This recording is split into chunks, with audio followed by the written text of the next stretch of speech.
ಎಲ್ಲರಿಗೂ ನಮಸ್ಕಾರ. ಅಸ್ಮಾ ಬ್ಲಾಗ್ಗೆ ಸ್ವಾಗತ. ನೋಡಿ, ನಾನಿವತ್ತು ಮಧ್ಯಾಹ್ನದಿಂದ ಬ್ಲಾಗ್ ಸ್ಟಾರ್ಟ್ ಮಾಡ್ತಾಯಿದ್ದೀನಿ. ನೋಡಿ, ಸ್ವಲ್ಪ ವೇಲ್ಗಳಿಗೆ ಲೇಸ್ ಹಚ್ತಾ ಇದ್ದೀನಿ. ನೋಡಿ, ಸ್ವಲ್ಪನೇ ಹಚ್ತಾ ಹೋಗಬೇಕು, ಇಲ್ಲಾಂದರೆ ಸೈಡ್ ಆಗುತ್ತೆ. ನೋಡಿ, ಲೇಸ್ ಹಚ್ಚೋದಾಯ್ತು ನಂದು. ಹಾಗಾಗಿ ಇನ್ನೂ ಟೈಮ್ ಇತ್ತಲ್ವ, ಬಟ್ಟೆ ಐರನ್ ಮಾಡೋಣ ಅಂತ ಎಷ್ಟೊಂದು ಬಟ್ಟೆ ಇದಾವೆ ನೋಡಿ, ಐರನ್ ಮಾಡ್ತಾಯಿದ್ದೀನಿ. ನೋಡಿ, ಐರನ್ ಈಗ ಮುಗೀತು. ನೋಡಿ, ಎಲ್ಲ ಐರನ್ ಆಯಿತು. ಈ ಥರ ಎಲ್ಲ ನೀಟಾಗಿ ಇಟ್ಕೋಬೇಕು.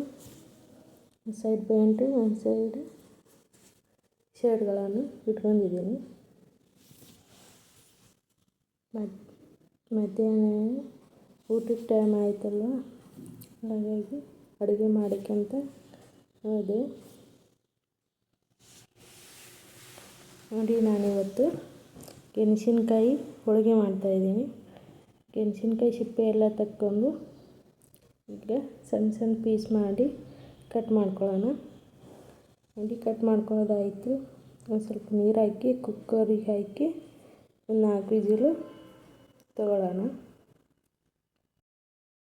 ಸ್ಟವ್ ಹಚ್ಚಿ ಕುಕ್ಕರ್ ಇಡೋಣ.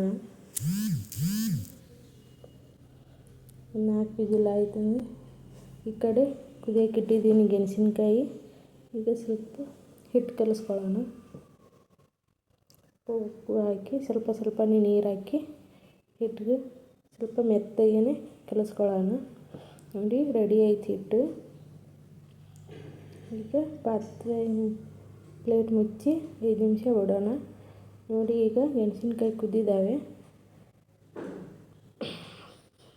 ಪಾತ್ರೆ ತೆಗೆದು ನೋಡಿ, ನಾನು ಪಾತ್ರೆ ಇಟ್ಕೊತಾ ಇದ್ದೀನಿ. ಚಿಕ್ಕದು ಗ್ಲಾಸ್ ಅಷ್ಟು ನೀರು ಹಾಕ್ಕೊಳ್ಳೋಣ. ಬೆಲ್ಲ ಕರಿಸ್ಕೊಳ್ಳೋಣ. ಸ್ವಲ್ಪ ನೀರು ಹಾಕಿ ನೋಡಿ, ಈಗ ಬೆಲ್ಲ ಕರಗಿದೆ. ಈಗ ಒಂದು ಲೋಟದಲ್ಲಿ ಸೋಸ್ಕೊಳ್ಳೋಣ. ನೋಡಿ, ನಾನು ಸೋಸ್ಕೊತಾ ಇದ್ದೀನಿ. ಅಂದರೆ ಕಲ್ಲು ಸ್ವಲ್ಪ ಕಸ ಅದು ಏನಾದರೂ ಬೆಲ್ಲದಲ್ಲಿ ಇರುತ್ತಲ್ವ, ಅದೆಲ್ಲ ಸಾಣಿಗೆಯಲ್ಲಿ ಬೀಳುತ್ತೆ, ನೀರು ಸೈಡ್ ಆಗುತ್ತೆ. ನೋಡಿ, ನೀರು ಸ್ವಲ್ಪ ಕುದಿಸ್ಕೊಳ್ಳೋಣ. ಇದು ಶಾಪಿಂಗ್ ಮಾಡಿದ್ದೀನಿ ಫ್ಲಿಪ್ಕಾರ್ಟಲ್ಲಿ. ಚಿಕ್ಕದೊಂದು ಸ್ಟ್ಯಾಂಡ್ ತರಿಸಿದ್ದೀನಿ ವಿಡಿಯೋ ಮಾಡೋಕ್ಕೆ. ಇದು ತುಂಬ ಚೆನ್ನಾಗಿದೆ. ಮೆಣಸಿನ್ಕಾಯಿ ಕುದಿಸ್ಕೊಂಡಿದ್ದೀವಲ್ವ, ಹಾಕಿ ಮಿಕ್ಸ್ ಮಾಡೋಣ. ನೋಡಿ, ಮುಂಚೆನೇ ನೀವು ಮ್ಯಾಶ್ ಮಾಡ್ಕೋಬೋದು, ಇಲ್ಲಾಂದರೆ ಅದರೊಳಗೇ ತಿರುಗಿಸ್ತಾನೆ ಸ್ವಲ್ಪ ಮ್ಯಾಶ್ ಮಾಡ್ಕೋಬೋದು. ಸ್ವಲ್ಪ ಏಲಕ್ಕಿ ಪುಡಿ ಹಾಕಿ ಮಿಕ್ಸ್ ಮಾಡೋಣ. ನೋಡಿ, ಹೂರಣ ರೆಡಿ ಆಯಿತು.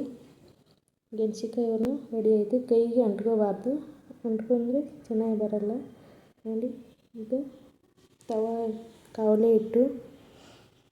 ಕಾವಲಿ ಬಿಸಿಗಿಡೋಣ. ಈ ಕಡೆ ಸ್ವಲ್ಪ ಹಿಟ್ಟು ತೊಗೊಂಡು ಸ್ವಲ್ಪ ಅಗಲ ಮಾಡಿ ಈಗ ಹೂರಣ ಸ್ವಲ್ಪ ಗುಂಡಕ್ಕೆ ಉದ್ದ ಟೈಪಲ್ಲಿ ಮಾಡಿಕೊಂಡು ಹೂರಣ ಒಳಗಡೆ ತುಂಬ್ಕೊಳ್ಳೋಣ. ನೋಡಿ, ನಾನು ತುಂಬ್ತಾ ಇದ್ದೀನಿ. ಈ ಥರ ತುಂಬ್ಕೊಳ್ಳಿ. ನೋಡಿ, ಒಂದು ಈಗ ತುಂಬಿದಾಯಿತು. ನೋಡಿ, ಈಗ ಮತ್ತೆ ತುಂಬ್ಕೊಂಡಿದ್ದೀನಿ 2. ನೋಡಿ, ಈ ಥರ ನಮ್ಮ ಸೈಡ್ ತಗಡು ಅಂತಾರೆ, ನಿಮ್ಮ ಕಡೆ ಏನಂತಾರೆ ಟೇಬಿಗೆ. ಇದ್ರ ಮೇಲೆ ಎಣ್ಣೆ ಹಚ್ಚಿ ಉಜ್ಕೋಬೇಕು. ನೋಡಿ, ಚೆನ್ನಾಗಿ ರೌಂಡಾಗಿ ಉಜ್ಕೋಬೇಕು. ತುಂಬ ಪ್ರೆಸ್ ಮಾಡಬೇಡಿ, ತುಂಬ ಕೆಳಗೆ ಹತ್ತುತ್ತೆ ಅದಕ್ಕೆ. ಹಾಗಾಗಿ ಸ್ವಲ್ಪ ಮೀಡಿಯಮಲ್ಲೇ ಉಜ್ಕೋಬೇಕು. ನೋಡಿ, ಕಾವಲಿ ಬಿಸಿಯಾಗಿದೆ. ಈಗ ಹೋಳಿಗೆ ಉಜ್ಜಿದಲ್ವ ಹಾಕಿದ್ದೀವಿ. ನಾನು ಸ್ವಲ್ಪ ಪ್ರೆಸ್ ಜಾಸ್ತಿ ಮಾಡಿದ್ದೆ, ತುಂಬ ದಿವಸ ಆಯ್ತಲ್ವ ಮಾಡಿ. ಪ್ರೆಸ್ ಮಾಡಿದಾಗ ಸ್ವಲ್ಪ ಹತ್ಕೊಂಡಿತ್ತು. ನೋಡಿ, ಸ್ವಲ್ಪ ಎಣ್ಣೆ ಹಾಕಿ ಈಗ ಹಾಕ್ಕೊಳ್ಳೋಣ. ಇನ್ನೊಂದು ಸೈಡು ಬೇಯಿಸ್ಕೊಳ್ಳೋಣ. ಇನ್ನೊಂದು ಸ್ವಲ್ಪ ಎಣ್ಣೆ ಹಚ್ಚಿ ಬೇಯಿಸ್ಕೊಳ್ಳೋಣ. ನೋಡಿ, ರೆಡಿ ಆಯಿತು ಹೋಳಿಗೆ. ನೋಡಿ, ಇನ್ನು ಮಿಕ್ಕಿದೆಲ್ಲ ನಾನು ಮಾಡ್ಕೊಂಬರ್ತೀನಿ. ನೋಡಿ, ಎಷ್ಟು ಚೆನ್ನಾಗಿ ಬಂದಿದ್ದಾವೆ. ನೋಡಿ, ಮೆತ್ತಗೇನೂ ಆಗಿದ್ದಾವೆ. ಕೈಯಲ್ಲಿ ಮುದ್ದೆ ಮಾಡಿದರೆ ಅಷ್ಟೊಂದು ಹತ್ತಿ ಥರ ಇದ್ದಾವೆ. ರೆಡಿ ಆಯ್ತು ನೋಡಿ. ಮೆಣಸಿನ್ಕಾಯಿ ಹೋಳಿಗೆ ಹಾಲು ತುಪ್ಪದ ಜೊತೆ ತುಂಬ ಚೆನ್ನಾಗಿರುತ್ತೆ. ಸಬ್ಸ್ಕ್ರೈಬ್ ಮಾಡಿ, ಸಪೋರ್ಟ್ ಮಾಡಿ. Thank you.